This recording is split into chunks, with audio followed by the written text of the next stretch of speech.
शुरुआत होती है एक प्लेनेट सैयारे से जिसका नाम नोवेयर है, जो अब से गार्डियंस का नया हेडक्वार्टर था। यहाँ पर हमें गार्डियंस की सारी टीम दिखाई जाती है। इनमें से रॉकेट रैकून एक कमरे में जाता है, तभी दूसरे प्लेनेट से एडम वॉरलॉक वहाँ पर आ जाता है, जो सीधा रॉकेट के कमरे में घुस जाता है क्योंकि वो उसे ही पकड़ने आया था। जैसे ही रॉकेट उसके सामने आया, वो उस पर हमला कर देता है। इस हमले को देखते ही सारे गार्डियंस एकदम अलर्ट हो जाते हैं। जिसके बाद रॉकेट को बचाने के लिए वहाँ पर नेब्यूला आती है। पहले ही वो काफी ताकतवर थी, अब अपने जिस्म में एक हाईटेक मशीन लगाकर, यानी काफी एडवांस मशीन, एडम वॉरलॉक पर हमला कर देती है। लेकिन एडम वॉरलॉक, जो बहुत ही ताकतवर था, बड़े ही आसानी से उसके हमले को रोक देता है। दूर फेंककर वो उसे ढेर कर देता है। अब इसके बाद एक एक करके सारे गार्डियंस उस पर हमला करते हैं, लेकिन वो किसी के भी काबू आ ही नहीं रहा था। हालांकि ये उसे उठा कर फेंकते हैं, बहुत पीटते हैं, पर कोई भी उसके आगे टिक नहीं पाता। अब ये सारी सूरत हाल देखकर जब रॉकेट अपनी गन उठाता है और उसकी तरफ बढ़ने लगता है, उससे पहले एडम वॉरलॉक उस पर भारी हमला करता है। इतना खतरनाक हमला कि एक ही झटके में रॉकेट काफी जख्मी हो जाता है। ढेर होकर वो भी एक जगह पर गिर गया। इस सब के बावजूद भी नेब्यूला हार नहीं मानती। वो दोबारा उठी,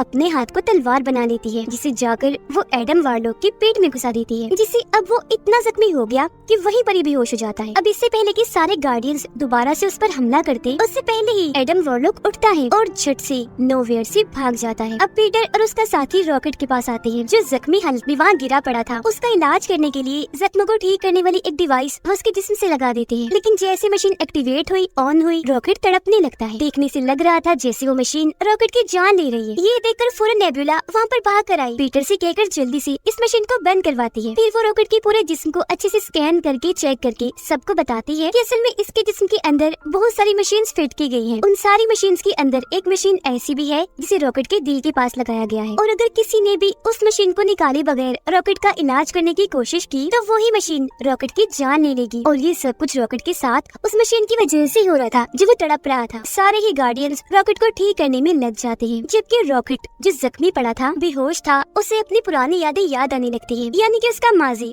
गुजरा हुआ वक्त। उसकी यादों में दिखाया जाता है कि बहुत साल पहले रॉकेट एक छोटा सा रैकून था, जो एक जानवर ही होता है, जो अपने जैसे बाकी रैकून्स के साथ एक पिंजरे में कैद था। लेकिन एक दिन हाई एवोल्यूशनरी वहाँ पर आया, उसने रॉकेट को चुरा लिया, जिसके बाद उस पर एक्सपेरिमेंट किया, जिसके बाद रॉकेट का दिमाग बहुत तेज हो जाता है। उसकी जहानत, उसकी ताकत हाई एवोल्यूशनरी से भी काफी ऊपर चली जाती है। लेकिन जैसे एक्सपेरिमेंट पूरा होता है, बेचारे रॉकेट को दूसरी जेल में डाल दिया जाता है, जहाँ उसके जैसे और भी कई सारे जानवर थे। उन्हें भी यहाँ पर कैद करके लाया गया था एक्सपेरिमेंट करने के लिए। वो 3 जानवर थे जिनकी रॉकेट से दोस्ती हो जाती है। उधर नेब्यूला रॉकेट के पूरे जिस्म को चेक करके ये पता लगवा लेती है कि उसके अंदर जो मशीन्स फिट की गई हैं, उन्हें कहाँ बनाया गया था। तो वो सभी सोचने लगे कि अगर हम उस जगह पर चले जाए जहाँ पर इन मशीन्स को बनाया गया था, तो हो सकता है हम रॉकेट को ठीक कर दे। और फिर अगले ही पल वो वहाँ पर जाने का फैसला करते हैं, जो एक दूसरा प्लेनेट था जिसका नाम ऑर्बोस्कोप था। पीटर अपनी पूरी टीम को तैयार कर लेता है, जबकि अपने 2 साथियों को यहीं पर नोवेयर में ही छोड़कर जाता है और उनसे कहता है कि यहाँ का ख्याल तुम दोनों को रखना है। फौरन बाद बाकी टीम को लेकर पीटर अपने मिशन पर निकल गया। अब हमें दिखाया जाता है हाई एवोल्यूशनरी, जहाँ उसके पास ही एडम वॉरलॉक और उसकी मोम थी। यहाँ एडम वॉरलॉक की मोम हाई एवोल्यूशनरी से कहती है कि मेरा बेटा अभी बहुत छोटा है, यही वजह है कि वो मिशन में फेल हो गया, रॉकेट को नहीं ला पाया। जो बात सुनकर हाई एवोल्यूशनरी काफी गुस्से में आ गया, कहता है कि मुझे कैसे भी करके रॉकेट चाहिए तो चाहिए। ये कहकर वो एडम वॉरलॉक को बहुत मारता है और उन माँ बेटे को ये धमकी देता है कि अगर अगली बार तुम रॉकेट को लाने में नाकाम रहे और उसे मेरे हवाले ना किया तो मैं तुम्हारी पूरी नस्ल को ही मार दूंगा। यहाँ हमें पता चलता है कि इस वक्त हाई एवोल्यूशनरी जहाँ पर है, वो एक पूरा प्लेनेट है। ये पूरा ही प्लेनेट बिल्कुल हमारी जमीन अर्थ जैसा है, इसीलिए इसका नाम भी काउंटर अर्थ है। अब यहाँ हाई एवोल्यूशनरी इतना पागल, इतना अजीब है कि वो चाहता है कि जितने भी प्लैनेट्स और वहाँ पर रहने वाले जानवर और क्रिएचर्स हैं, वो सब एकदम परफेक्ट होने चाहिए, इन्हें हर लिहाज से बिल्कुल ठीक। इसीलिए वो अलग अलग प्लैनेट्स पर जाकर वहाँ के जानवर और क्रिएचर्स को उठाता है और उन पर एक्सपेरिमेंट करके बदलने की कोशिश करता है अपने मुताबिक। वो उन्हें इतना बदलता है कि उसकी सोच के मुताबिक वो परफेक्ट बन जाए। ऐसे ही फिर हाई एवोल्यूशनरी जानवरों और क्रिएचर्स को लेने के लिए जब प्लेनेट अर्थ पर गया, इन्हें हमारी जमीन पर, तो उसे अर्थ इतनी अच्छी लगी कि उसने ठान लिया कि अब मैं भी बिल्कुल प्लेनेट अर्थ जैसा ही एक प्लेनेट बनाऊंगा, जो दिखने में और उसका माहौल बिल्कुल अर्थ जैसा होगा। यहाँ तक कि वहाँ के घर और लोग भी प्लेनेट अर्थ जैसे होंगे, और यही वो प्लेनेट है जिसे काउंटर अर्थ कहते हैं। गार्डियंस की टीम अपने शिप में बैठकर ऑर्बोस्कोप के पास पहुंच गई, लेकिन इससे पहले कि वो ऑर्बोस्कोप के अंदर जाते उनके शिप में कुछ लोग आ जाते हैं, जिनमें से एक होती है गमोरा। यहाँ ये सारे लोग पीटर क्विल और बाकियों को बताते हैं कि हमें यहाँ पर असल में नेबुला ने बुलाया है, क्योंकि उसने हमसे वादा किया है कि वो हमें 1 लाख का इनाम देगी अगर हम उनके साथ चलकर उनकी मदद करेंगे। इसीलिए अब हम भी तुम्हारे मिशन में तुम्हारा साथ देने आए हैं। अब जैसा कि मैंने आपको बताया, रॉकेट बेहोश है। उसकी यादों में माजी में दोबारा से हम देखते हैं कि हाई एवोल्यूशनरी ने अब तक जितनों पर भी एक्सपेरिमेंट किए थे उनमें से सबसे बेस्ट और परफेक्ट रॉकेट ही था, क्योंकि सबकी निस्बत रॉकेट का दिमाग बहुत तेज है। सबसे पहले हाई एवोल्यूशनरी रॉकेट को पकड़कर उसके दिमाग का टेस्ट लेता है, और जब रॉकेट उस टेस्ट को पास कर लेता है तो हाई एवोल्यूशनरी ये समझ गया कि रॉकेट सच में बहुत होशियार स्मार्ट है। जिसके बाद उसने रॉकेट को काउंटर अर्थ दिखाया, जहाँ पर रॉकेट उड़ते हुए रॉकेट को देखकर पूछता है कि ये क्या है, जिस पर हाई एवोल्यूशनरी कहता है कि ये रॉकेट है जो हमेशा हवा में उड़ता है। जिसके बाद वो रॉकेट के दिमाग को और टेस्ट करने के लिए एक लैब में लेकर आया। वो रॉकेट को वहाँ एक चेम्बर दिखाता है और उसकी आंखों के सामने चेम्बर के अंदर एक टर्टल कछुए को डालता है, और अब वो उस कछुए को बदलने की कोशिश करता है। अब वो कछुआ बदल तो जाता है, लेकिन साथ ही वो बहुत ज्यादा अग्रेसिव गुस्से वाला बन जाता है। ये दिखाते हुए हाई एवोल्यूशनरी रॉकेट को कहता है कि मैं इनको बदल तो पा रहा हूँ, वो भी बिल्कुल परफेक्ट, लेकिन मुझे एक बात की समझ नहीं आ रही कि बदलने के बाद ये इतने गुस्से वाले अग्रेसिव क्यों हो जाते हैं, जबकि मैं तो इनको बिल्कुल शांत बनाना चाहता हूँ। ये सुनकर रॉकेट उस चेम्बर मशीन को देखते हुए हाई एवोल्यूशनरी को बताता है कि इस मशीन में एक गड़बड़ है, एक खराबी है। जब चेम्बर मशीन में डालकर उन सबको बदला जाता है तो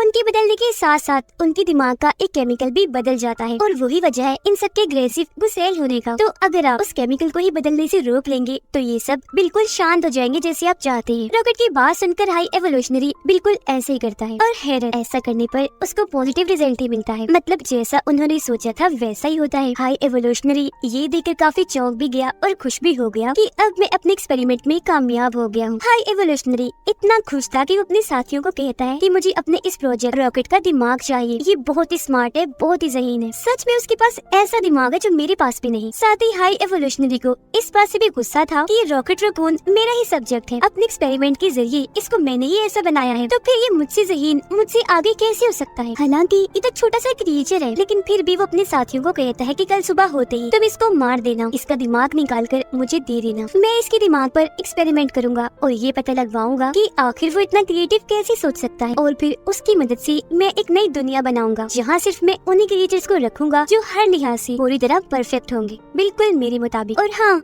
इसका दिमाग निकालने के बाद जो इसके साथी है ना, उनको भी मार देना, क्योंकि वो हमारे अब किसी काम के नहीं। इतना कहती रॉकेट को दोबारा उसकी जेल में बंद कर दिया जाता है। जेल में आते ही रॉकेट अपने साथियों को बताता है कि कल सुबह होते ही हम सबको मार दिया जाएगा, इसीलिए अब हमें कुछ भी करके यहाँ से निकलना होगा। जिसके बाद बाहर जो स्पेसशिप है उनमें बैठकर हम यहाँ से निकल जाएंगे। ये कहते ही रॉकेट वहाँ पर रखी हुई सारी चीजों को इकट्ठा करता है और एक चाबी बना लेता है। उस चाबी से अपने जेल का ताला खोलता है और वहाँ से बाहर आ जाता है, और अपनी एक दोस्त जो उसे सबसे प्यारी थी उसको भी बाहर निकाल लेता है। लेकिन तभी वहाँ पर हाई एवोल्यूशनरी आ जाता है जो उसकी दोस्त को गोली मार देता है, जिससे रॉकेट की दोस्त की वहीं पर ही मौत हो जाती है। फिर हाई एवोल्यूशनरी उसे कहता है, मैं जानता था रॉकेट तुम यहाँ से भागने की कोशिश जरूर करोगे, तो इसीलिए मुझे यहाँ पर आना पड़ा, और अब मैं तुम्हारे बाकी साथियों को भी मार दूंगा और अभी के अभी तुम्हारा दिमाग निकालूंगा। सुबह तक का इंतजार मैं नहीं करने वाला। अपनी आंखों के सामने ही रॉकेट अपनी दोस्त को मरा हुआ देखकर बहुत दुखी हो जाता है, और अब उसे काफी गुस्सा भी आ गया था। वो हाई एवोल्यूशनरी पर हमला कर देता है, उसका मुंह नोचकर वहाँ से भाग जाता है।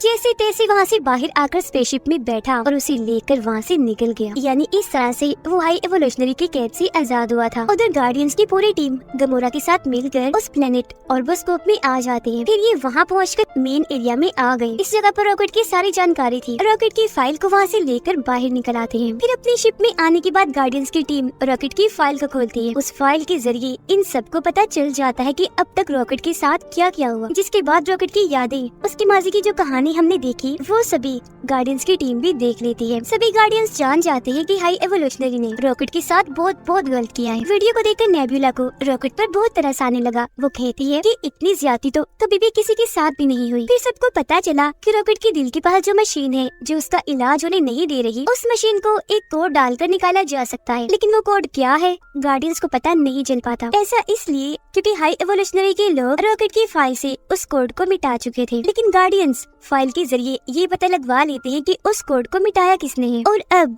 उस कोड की जानकारी है किसके पास। तो अब ये फैसला करते हैं कि हम मिलकर उस आदमी के पास जाएंगे और उसे कोड छीनकर रॉकेट की जान बचाएंगे। लेकिन गमोरा ऐसा करने से मना कर देती है और उनसे कहने लगी कि वो आदमी इस वक्त हाई एवोल्यूशनरी के पास है, तो अगर हम वहाँ गए तो सारे मारे जाएंगे, इसीलिए अब मैं तुम्हारा साथ नहीं दे सकती। वो फिर अपने एक साथी को अपनी लोकेशन भेज देती है कि इस वक्त मैं कहाँ हूँ और मुझे जल्दी से लेने आ जाओ। लेकिन हम देखते हैं कि उसके साथी को ऑर्बोस्कोप में एडम वॉरलॉक और उसकी मॉम ने पकड़ लिया है। तो जैसे गमोरा अपनी लोकेशन भेजती है, उसके बारे में एडम वॉरलॉक और उसकी मॉम को भी पता चल गया था, तो इसीलिए वो गार्डियंस को पकड़ने के लिए जाने लगते हैं। उधर गार्डियंस जैसे ही हाई एवोल्यूशनरी के पास पहुँचते हैं तो वो इन्हें बताता है कि जानते हो मेरा प्लान क्या है, अब मैं तुम सबको मार दूंगा और तुमसे रॉकेट को हासिल कर लूंगा जो मेरा सब्जेक्ट है। ये सब कुछ मैंने ही किया है, तुम्हें यहाँ पर अपने प्लान के जरिए मैंने ही बुलाया है। जिसके बाद अपने लोगों को वो हुक्म देता है कि बाहर गार्डियंस की शिप में रॉकेट है, जल्दी से जाकर उसे ले आओ। फिर हाई एवोल्यूशनरी जाकर अपनी शिप में बैठ जाता है और अपने लोगों को हुक्म देता है कि अब मेरे जाने के बाद इस पूरे प्लेनेट को तबाह कर दो। उसके लोग ऐसे ही करने लगते हैं, शिप को उड़ाकर धीरे धीरे प्लेनेट को तबाह करने लगते हैं। जिससे होता ये है कि वहाँ पर जगह जगह धमाके होने लगते हैं। ये सब होता हुआ देखकर गार्डियंस टीम के दो लोग पीटर और ग्रूट जो वहीं पर थे हाई एवोल्यूशनरी के लोगों से लड़ने लगते हैं। अपने पावरफुल गन से वो उन सभी को शूट करने लगते हैं और उन सब में से उस आदमी को उठा लेते हैं जिसके पास उस मशीन का कोड है जिसके जरिए वो रॉकेट को बचा सकते हैं। अब पीटर के बाकी साथी देखते हैं कि ये पूरा प्लेनेट तबाह हो रहा है जबकि हाई एवोल्यूशनरी अपने शिप को यहाँ से निकलवा रहा है। अब गार्डियंस टीम के उन तीनों मेंबर्स को ये लगता है कि पीटर और ग्रूट अभी भी स्पेसशिप में हैं, तो उन्हें बचाने के लिए वो स्पेसशिप में चले जाते हैं। लेकिन असल में पहले ही पीटर और ग्रूट उस आदमी को लेकर स्पेसशिप से कूद चुके थे। पीटर और ग्रूट सीधा रॉकेट के पास जाते हैं अपने स्पेसशिप में। वो रॉकेट में उस कोड को डाल देती है जिससे वो मशीन जो उसके दिल के पास लगी हुई थी वो बंद हो जाती है। पीटर उसके जख्मों का भी इलाज करता है जिससे रॉकेट बिल्कुल ठीक हो जाता है। अब नेब्यूला पीटर से राब्ता करती है और पूछती है कि तुम कहाँ पर हो, तुम्हें बचाने के लिए हम स्पेसशिप में आए थे। पीटर उससे कहता है कि मैं और ग्रूट तो कब से वहाँ से निकल चुके हैं, हम अपने स्पेसशिप में हैं, रॉकेट भी हमारे साथ है जो अब बिल्कुल ठीक है। ये सुनकर बाकी टीम मेंबर्स जल्दी से उस स्पेसशिप से बाहर निकलने की कोशिश करते हैं, लेकिन पहले वहाँ पर हाई एवोल्यूशनरी आकर उन्हें वहाँ कैद कर देता है। गार्डियंस के वो तीनों मेंबर्स कैद होकर देखते हैं कि यहाँ पर बहुत सारे छोटे छोटे क्रिएचर्स और जानवर हैं जिन्हें हाई एवोल्यूशनरी ने यहाँ पर कैद किया हुआ है क्योंकि वो इन पर एक्सपेरिमेंट करने वाला है। ये देखकर वो सब फैसला करते हैं कि अब हम अकेले ही यहाँ से नहीं जाएंगे बल्कि अब हम इन सबको भी आजाद करके अपने साथ ले जाएंगे।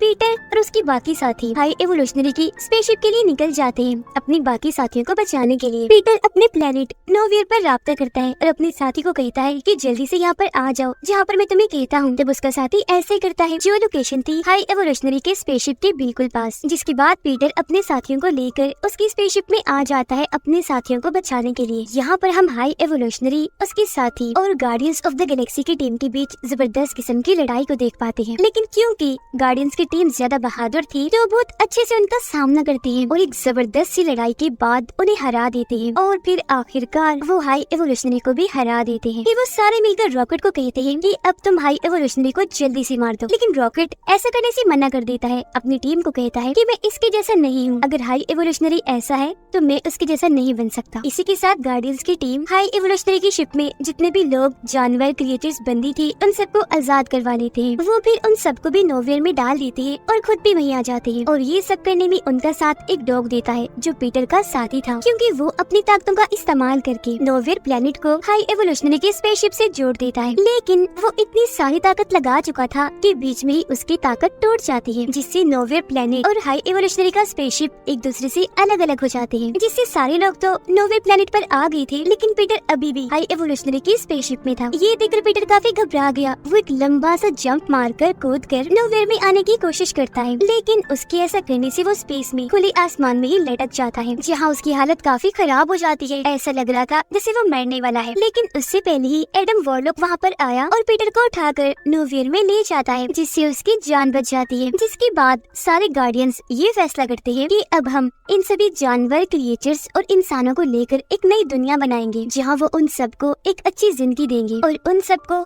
वो बनने देंगे जो उनकी ख्वाहिश है। अब पीटर रॉकेट को guardians of the Galaxy team का लीडर बनाकर अपने साथियों को कहता है कि मैं बचपन से ही स्पेस में हूँ, इन्हीं दूसरे प्लेनेट पर, इतने अरसे से अपनी फैमिली से दूर, लेकिन अभी भी जमीन पर मेरे नाना जी जिंदा होंगे, मुझे उनसे मिलने जाना है। तो कुछ टाइम के लिए मैं अपने काम से ब्रेक ले रहा हूँ। जिसके बाद गमोरा और पीटर की एक और साथी अपने अपने सफर पर निकल जाती है, क्योंकि उन दोनों को भी वो करने की ख्वाहिश थी जो वो खुद करना चाहती है। अब उनके बाद जितने भी लोग बचते हैं उन सबको एक करके रॉकेट एक टीम बनाता है, जिनकी अब इस नई टीम के अंदर एडम वॉरलॉक भी होता है, क्योंकि वो सुधर गया था। पीटर जमीन पर आ गया था, जहाँ आकर वो अपने नाना जी से मिलता है। वो भी उसे देखकर बहुत खुश हो जाते हैं। नोवेयर में गार्डियंस ऑफ द गैलेक्सी का एक मेंबर डांस कर रहा होता है। उसे देखकर वहाँ पर जो बच्चे थे वो भी डांस करने लगते हैं, और उनको देखकर गार्डियंस ऑफ द गैलेक्सी की बाकी टीम भी नाचने लगती है, क्योंकि उन्हें अपनी ये जिंदगी बहुत पसंद आ रही थी। अब वो बहुत खुश थे। और